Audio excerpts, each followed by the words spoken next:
Ya, pemirsa, seorang wanita berinisial NT terpaksa diamankan tim Bravo Jatan Ras Satreskrim Polres Mempawah lantaran diduga telah menganiaya anak kandungnya yang masih berusia 4 tahun.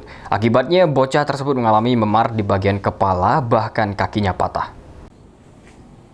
Inilah NT, wanita berusia 47 tahun, warga Kecamatan Sungai Pinyu, Kabupaten Mempawah, Kalimantan Barat, saat menjalani pemeriksaan tim Bravo Jatan Ras Satreskrim Polres Mempawah. NT diamankan lantaran diduga telah melakukan penganiayaan terhadap anak kandungnya yang masih berusia 4 tahun, hingga menyebabkan memar di bagian kepala, bahkan alami patah kaki. Terakhir pelaku melakukan penganiayaan pada Sabtu lalu, ketika anak kandungnya sedang makan.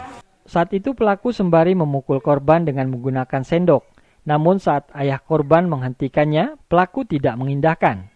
Adapun kejadian tersebut, yaitu pada saat ibu ataupun orang tua dari anak korban pada saat melakukan pemberian makan kepada anak korban, namun pada saat itu anak korban menolak ataupun tidak mau diberikan makan, sehingga orang tua dari anak korban melakukan penganiayaan.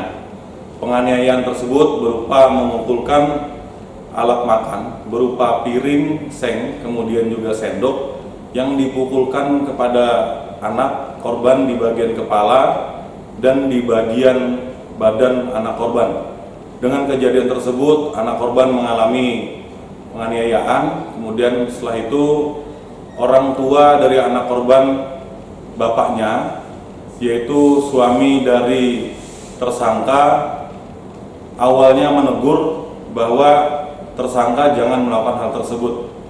Namun setelah ditegur oleh suami tersangka, si tersangka masih melakukan perbuatan penganiayaan terhadap anak.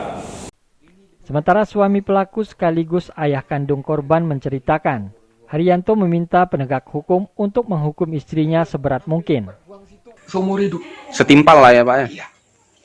Ya kayak pesan kalau siapa yang mau bela, siapa jangan diterima, belain itu. Saya bikin surat, saya yang bikin. Saya enggak, kalau selain orang enggak bisa. Mau cabut, saya pun enggak mengizinkan.